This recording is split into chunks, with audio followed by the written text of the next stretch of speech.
Todd Krautkremer with Cradlepoint. Thanks for joining us for Boise Entrepreneur Week. Hey, thanks, Don.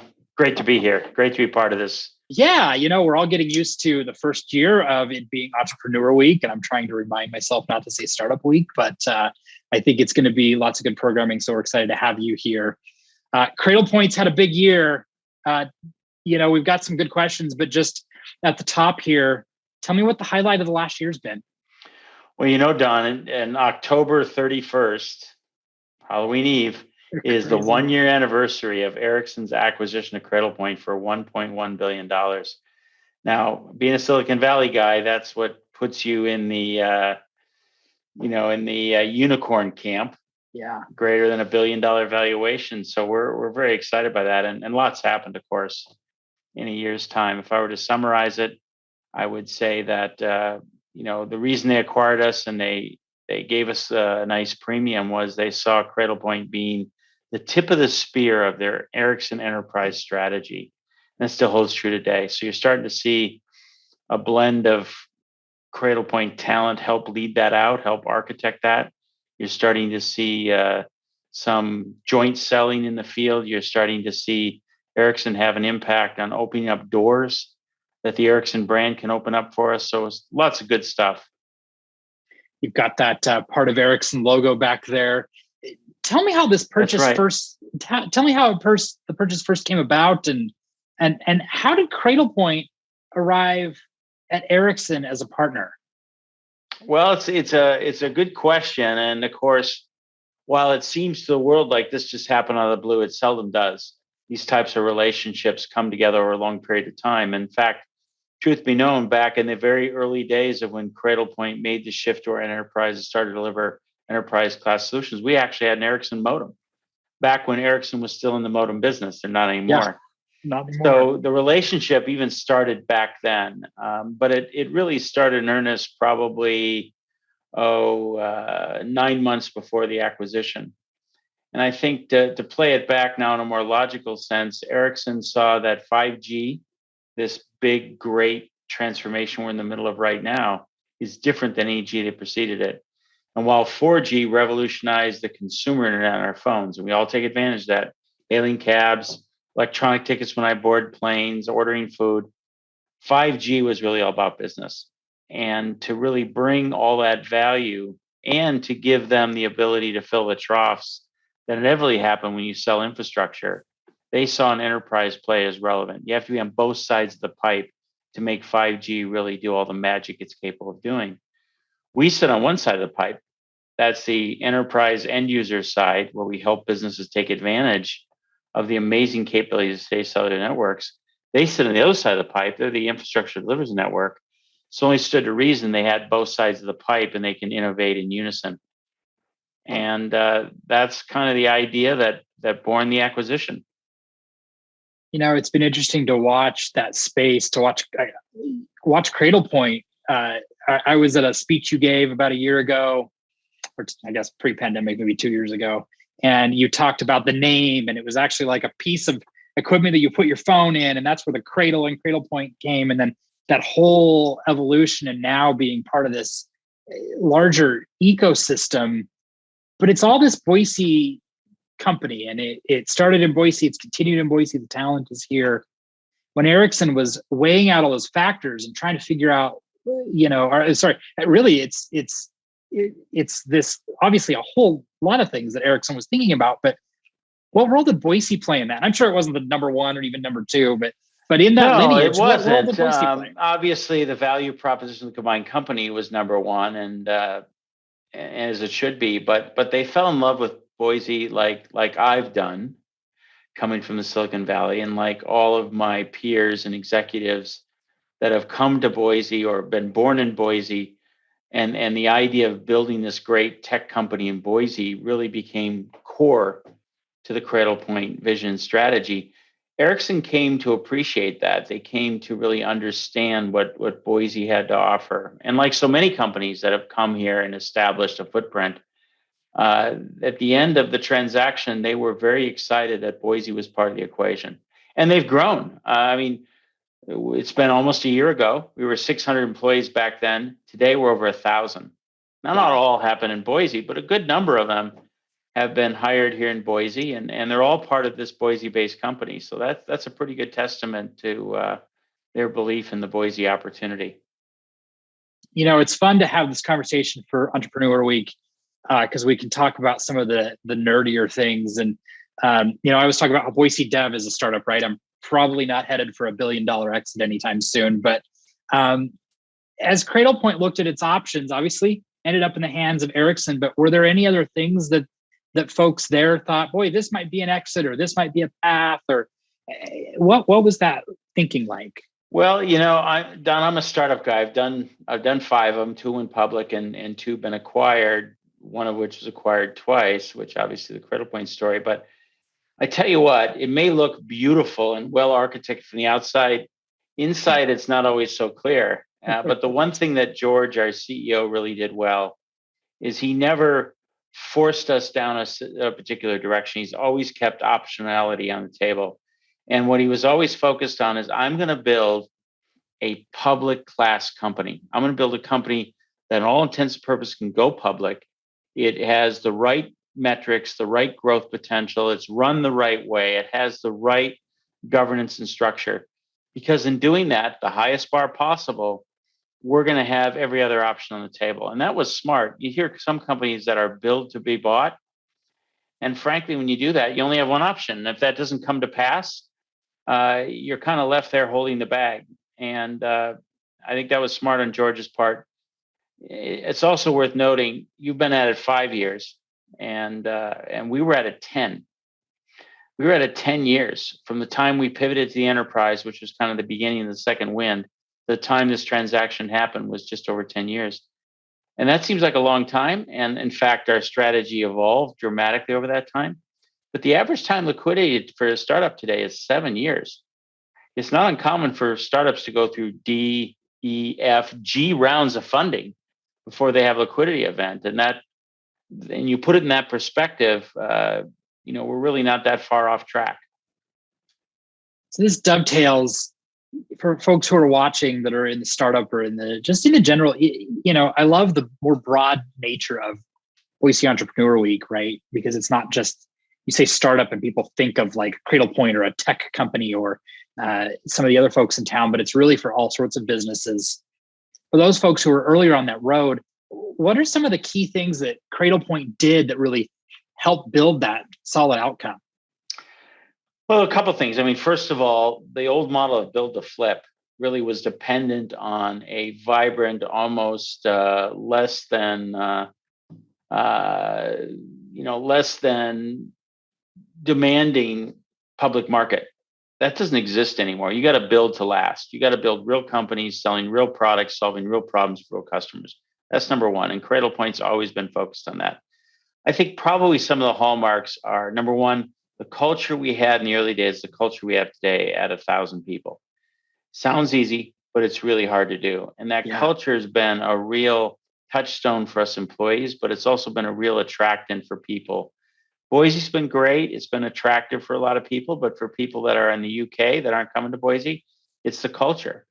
They want to be part of it.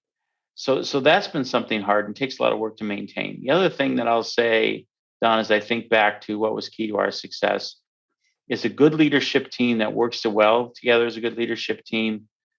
Our CEO, George Mulhern's famous for saying that you either are hungry and humble or you will be. And that really defines a leadership team. Smart, accomplished people coming from different backgrounds, but working very well together. And the third point that I'd say is we've always been willing to disrupt ourselves. Sometimes you really get wed to your vision, your model, and you think that that's going to lead you to the promised land. Over 10 years, very seldom does it. So you have to be willing to disrupt yourself, leave your old beliefs behind and embrace new ones based on new data. And in that pivot from consumer to enterprise 10 years ago, there was a whole bunch of little pivots along the way, not the least of which is the shift from hardware plus software plus services to a true subscription model, which happened in January 2018. Ripped the Band-Aid off, company flipped just like a light switch, boom. And that was a record year of revenue for us. But those types of commitment to do what it takes to follow the market. It sounds easy, but it's really hard. I heard you talk about that before, that switched kind of that almost a SaaS model. I mean, obviously it's not just 100%. that piece, but that it's a big risk, and people are trying to figure it out, and they're trying to take those next steps. I mean, that could have been the end, right? That could have been like, didn't work, went down the tubes, and on to the next, right? But that was a bet your company moment. Yeah. And so, I mean, inside of that sort of bet the company moment, I know you've talked about this before. What are those key things that made it work instead of going the other way?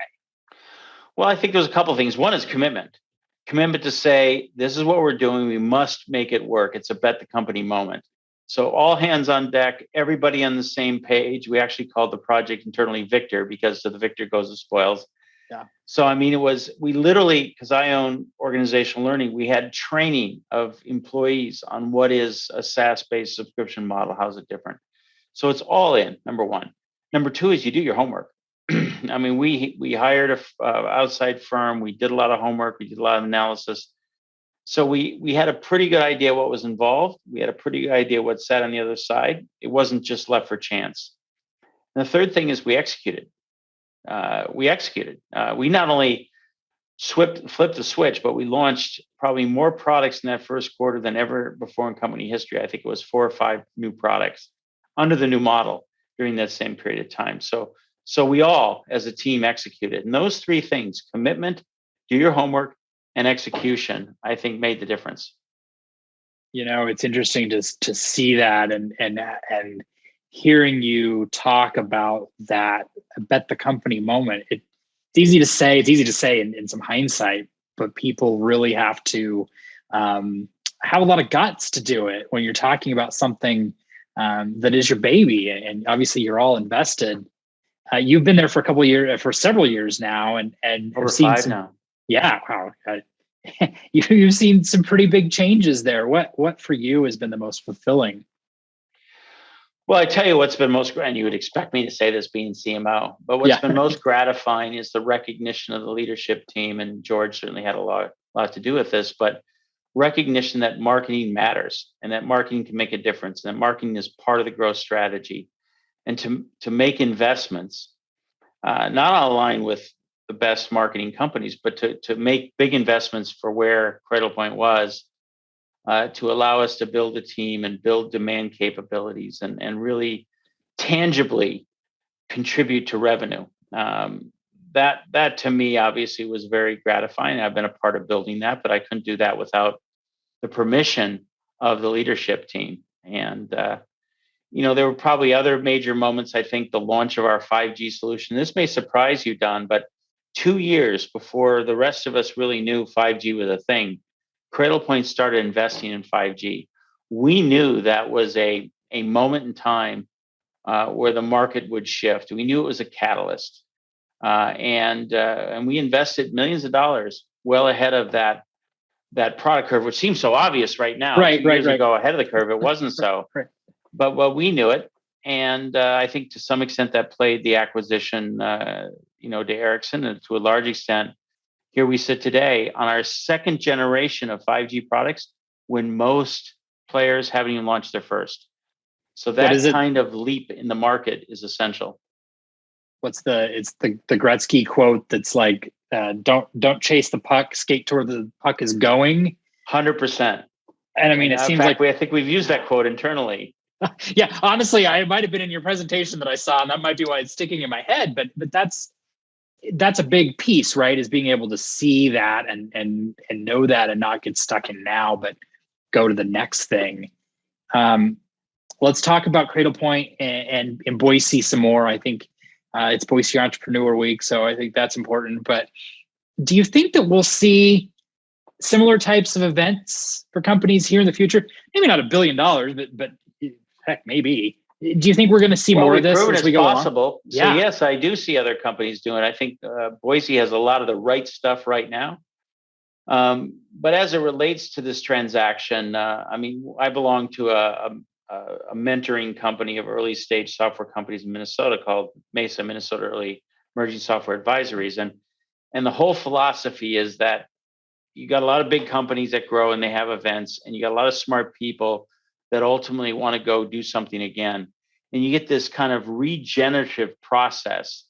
And that's vital for growing a community. It's vital for growing entrepreneurs here in Boise, because every great entrepreneur needs to build great teams, need to have great funding, has to have great ideas. It's the combination of all those things that makes a durable company. And you're going to get now a lot of experienced people coming out of Cradlepoint at the right time, kind of giving back into the community, doing it again, and doing it with a lot more experience that lets them get there, perhaps a lot more efficiently with less capital risk than they had before. And that's what makes it all happen. You've seen, obviously, you guys aren't really directly in the fintech space, but you've seen this whole spate of exits and activity with these Boise fintech companies in Count and in Clearwater and even to some degree T-Sheets and Intuit. And now you're starting to see all those like second generation things that are coming out of people who may have been like, I'm on the rocket ship with Count. It got bought out, and I'm going to try something else. Do you see some of that maybe in the mobile space? Do you see people going, hey, you know what? This is awesome. I'm going to try something different. Not that you want to let go of a single employee, but do you see more of that? You talked about regenerative. But over the long term, I do. That's just part of the natural process that happens. And you made a couple points. One is fintech. There's certainly been a center of expertise here. Congratulations to all those companies that have had exits. But Cradlepoint's a network infrastructure company built on cellular. So to have now this other type of tech company have such a great outcome is very important to the diversity of the community. And yes, I do see that there are a lot of very smart people here at Cradlepoint that someday may say, gee, I'm going to try this again with everything that I've learned and maybe do it better next time. And that's really important to keeping a vibrant entrepreneurial community. Do you think, this is something I think about a lot with these companies, and I remember writing about Cradlepoint last year, and I got the news release, and I did one of these. I don't know if they'll edit me on camera here, but I did one of these where I was like, is that number, am I missing a comma there? And I was like, nope, that's 1.1 billion. But I remember writing about that and thinking, gosh, would this have had the same outcome somewhere else? And you can't tell me definitively, but do you think that it happening here, that long legacy of Albertsons and Orida and Boise Cascade and Morrison Knudsen, all these legacy companies that really Cradlepoint is now a part of, do you think there's something different here? Well, I do. I mean, I'm a Silicon Valley guy. I've been born and raised here. And I'll have to tell you that once you get out of the hyped space like security and you get into the fundamentals, unicorns aren't that common. No. So it really is special. But yeah, I do think it's part of the fabric of the community. It's creating an imprint on the people here. There's an entrepreneurial spirit and a risk-taking spirit, although it's more of a measured risk, and it needs to be. You're starting to see the support capital show up in town. You're starting to see some of Silicon Valley and Utah come up here and want to invest, and that's part of the mix. So you see a lot of the right stuff, but it starts with good universities that have a understanding of value of the entrepreneurial community, good entrepreneurs that get experience from companies and want to do it again, and then having some of those support services like capital available. When you get that potion together, good things happen. But there's a reason it's happening here, and it's not happening in Kansas, or it's not happening as vibrantly in Minnesota, where I'm from, Minneapolis, or it's not happening in Iowa, or it's not happening in Chicago to the extent that the excitement's here. Because there is that crucible effect of the right people, the right experience, the right motivation, the right risk testing, the right universities, and the right capital. Boise's got it. And I'm always trying to put my finger on that too. And having grown up here and remembering the days of J.R. Simplot and Joe Albertson rolling around town, and now you've got you've got George and you've got all these other people. And I was talking to somebody with a VC firm here in town. I won't name them, you could figure it out. But he made this point of like, you know what, people here have good work-life balance. I spent a year in the Silicon Valley and I went, there's not a work-life balance here. I mean, Yeah. it seems like there's all these little X factors that come together and make things work here. No, that's absolutely true. I think I've been in Silicon Valley, a number of startups, and it can burn you out because there's not that work-life balance. And Boise seemed to figure that out. Give people work-life balance, but also create great things. Have the time to do great innovations. It's a good mix, and it's a sustainable mix, and it's a mix that's more attractive now than it's ever been. And I think that is moving in Boise's favor. So what excites you about the tech ecosystem here in the next few years?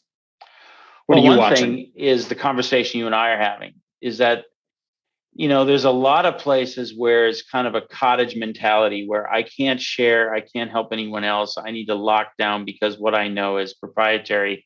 And if I let somebody else know, I lose an advantage. It's not that way here in Boise. We have Boise Entrepreneur Week, which is a free sharing, open environment where you're learning from companies that have made it, companies that are aspiring, companies that are growing, all sharing what we know, what we've experienced, what we've seen. That cannot be underrated, how important that is. I often tell people I'm in Silicon Valley, of course, and I can call any company, Facebook, Netflix, I can call my peers anywhere. They'll take my call, they'll spend time with me, we'll talk about what they've learned and how I can learn from them. I feel that same thing here, and I participate in that same thing here. And that's a rare thing. It's not a lockdown cottage community. It is an open, let's all grow this together community. I always talk about, I like to take a walk on 8th Street during the noon hour a few times a week because you run into people and have those conversations. And that's not possible necessarily in other places where it still is here. And I think that that closeness really does have an impact. I'm going to ask you one more question here. You talked about this growth from 600 people to 1,000 people. By my math, that's more than 50% growth in a year. I know you're the CMO, but I think culture is a big part of marketing, internal and otherwise. How do you keep what's made Cradlepoint special working as you grow? Well, that's a really important question. First of all, you have to know what makes us special. And we know that our people, and of course, our culture, of which defines, people define the culture. It's not the other way around. Has been a magic piece of it. So we spend as a management team a lot of time making sure we preserve that culture. So I'll give you a couple of case in point. I mean, George still takes calls with all the new employees and shares with them the story of Cradlepoint and how we've grown everything else. We still every week, every 2 weeks now, have an all hands call that is 500, 600, 700 employees that are coming together for a moment in time just to touch base, share information, share news. These are all part of our culture that we've been able to maintain even as we scale. It's going to get harder, of course, but that's a big part of it. Have people feel like they're a part of it, that they belong, they have a voice, that they have a place where they can come and do their best work, and you're measured on that. That is very alluring right now, and I think it's part of the secret sauce of Cradlepoint, even now at 1,000 employees. Todd Krautkremer, CMO Cradlepoint. We'll leave it there on Boise Entrepreneur Week. Thanks for joining us. Thanks, Don. Really enjoyed it.